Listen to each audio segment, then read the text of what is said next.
Thank you first of all for inviting me for this wonderful conversation. It's always a pleasure being back in this beautiful city of Yerevan.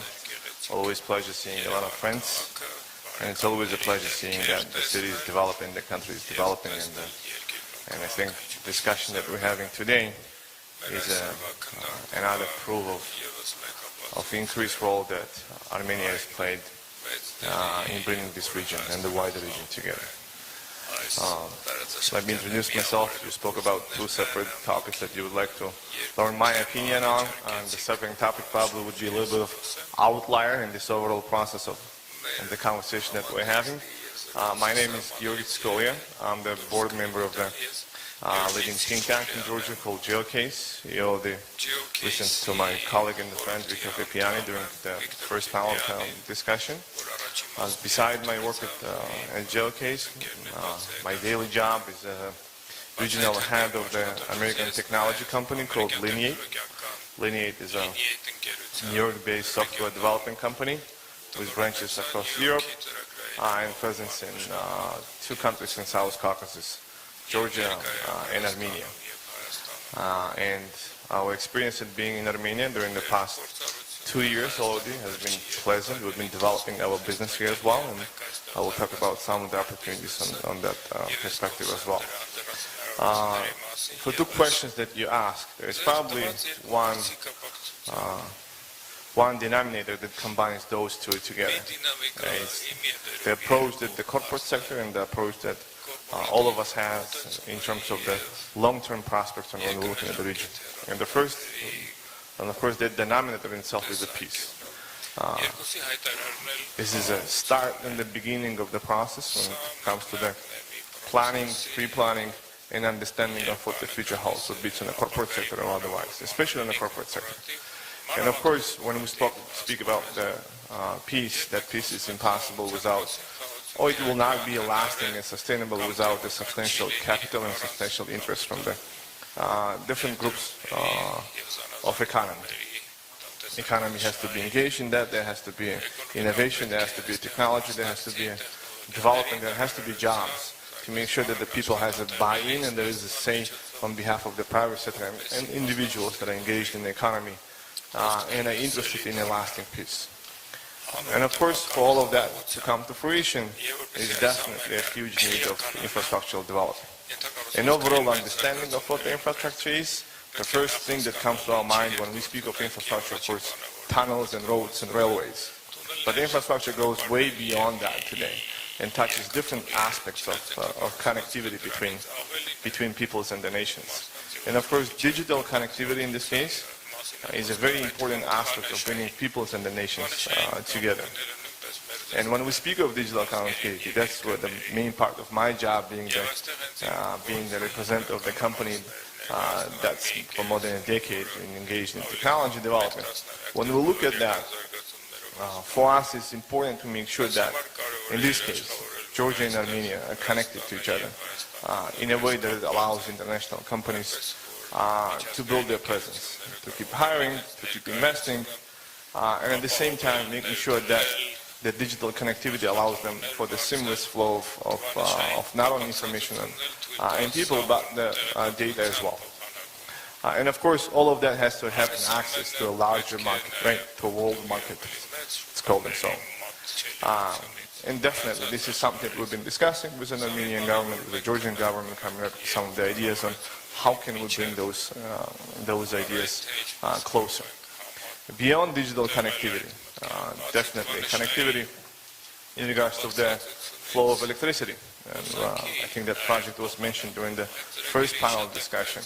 And speaking of our European colleagues as well, there is a large project at place that will connect directly markets of South Caucasus, Georgia, Armenia, and Azerbaijan with the European market when it comes to trade of electricity as well.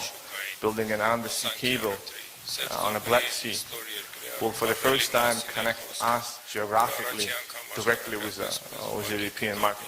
That will allow companies locally to use the potential, the vast potential that Armenia has in regards to the electricity generation, and making sure that electricity is being delivered to the world markets, and first of all, to the European market as well.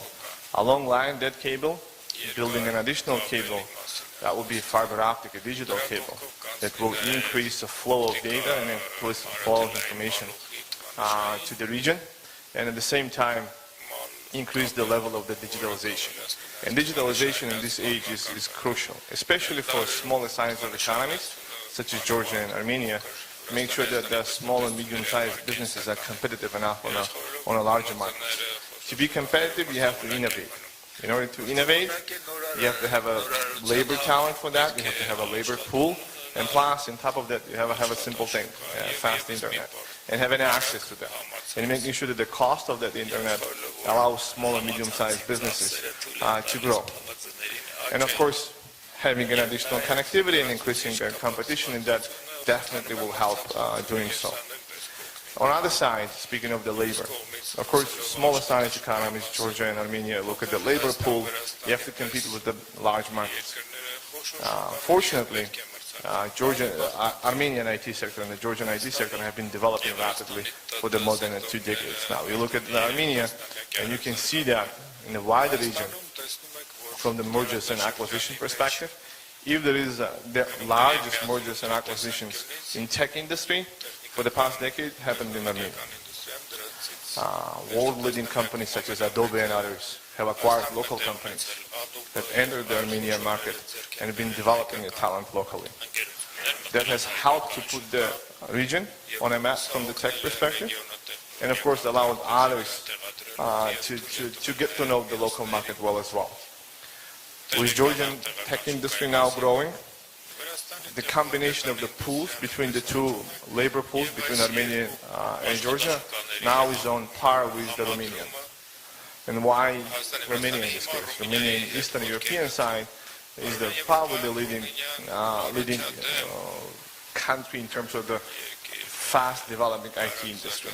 The labor pool is quite large, the sophistication and knowledge is quite far. But together, between Armenia and Georgia, we are now on par with Romania, despite the fact that still, in terms of the the sizes of the population of tourists is still below the Romanian population. That means that these industries are developing fast. That means that there is a younger generation that is interested in tech industry, and it means that the businesses are catching up as well.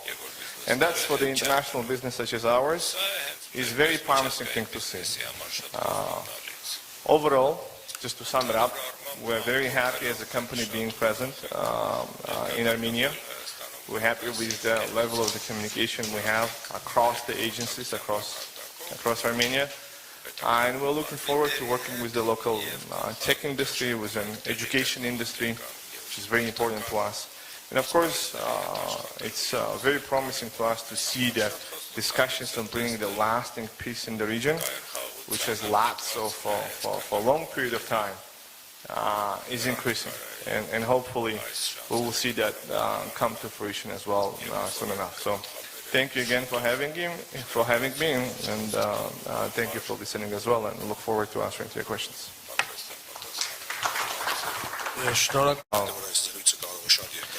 Digitalization in itself, as you rightfully have mentioned, it spurs entrepreneurship, it helps with the innovation, and it creates jobs. Well-paying jobs, sustainable jobs. And even more so, it helps with the net migration, meaning that it helps the younger generation of any given country to find a high-paying job in their own homeland without trying to go somewhere and find for a better future. And vice versa, it helps attract talent from other countries, helping to support local economy as well. For smaller countries in terms of the economy, such as both Armenia and Georgia, the next stage of that digitalization, the spurring of that, unfortunately in some cases, it should be the government. Right? And what the government can do as the biggest employer, as the biggest provider of the services, fast-tracking the digitalization process in a way that, let's say, Estonia has done in terms of the e-governance process, right? Making sure that all the services that the government provides move to the digital world. And together with that, help smaller businesses engage in this process and making sure that this process is inclusive and it's an ability to the local companies to learn, to participate, to gain capital, to gain experience. That will help those companies grow. That will help the government to provide the services in a much faster and efficient and transparent way. And that transparency in itself will bring additional capital innovation as well. So that's a start for smaller companies. But in addition to that, definitely you have to have a better access to internet. You have to make sure that the internet itself, cost-wise, is accessible to the smaller companies, and you have to make sure that all of this is secure as well. And the last thing is that for the policy perspective, you have to make sure that you have a lasting and easy to understand and implement policies in terms of attracting international IT companies as well, with certain benefits that are, again, long-term, not short-term. So that's, I'm sorry if it was more than 30 seconds, but I tried my best. It's okay, thank you very much for comment. Yeah, please. Thank you. Please, My question is to Mr. Tsikolia. So my question is about the tourism. I would like to say that Georgia is one of the favorite touristic destinations from Armenia, and our people like to visit Georgia on vacations or any time. So, but I don't see the same from Georgia. I'd like to know whether there isn't any interest towards Armenia from Georgia's side, and what is the reason that in comparison with Armenia, there is not so much interest towards Yerevan, Armenia, because Yerevan became one of the favorite destinations, also as a gastro city and so on. Thank you very much. We don't have a sea, I guess. Well, we can always share that sea, right? So, you know what? I would probably respectfully disagree with that. And to my surprise as well, I mean, to my line of work, I come to Yerevan once every 4 months. Every time I come back, I see and I hear loud Georgian voices. And I'm very surprised by that as well. I mean, even by walking on the streets yesterday, we had a fine dinner with your colleagues, and on the way back from the restaurant towards the hotel, I heard the people inside the restaurant, outside, speaking Georgian language. And that was for me very encouraging, and that was an additional signal that there is this increased kind of interest towards two-way tourism. But overall, I agree with you with the notion that in terms of the economies of the both sides, there is much room for improvement. You look at the trade side, yes, trade is growing, but in terms of the overall potential, it's still behind the potential that two countries have. I mean, geography matters, right? We are the closest to each other in terms of a lot of activities. Tourism, trade, infrastructure, and every other aspect that allows us to bring those economies closer. To Tbilisi and Yerevan, million population, 150 miles, 250 kilometers difference between them. That should not be a large distance to any company. That should be a distance between the two economies to build upon. And of course, connectivity as well. I mean, we flew over to Yerevan, which was nice, right? But my guess is increasing those flights would help as well. And there is always Yerevan to visit, right? So I think that will increase, definitely.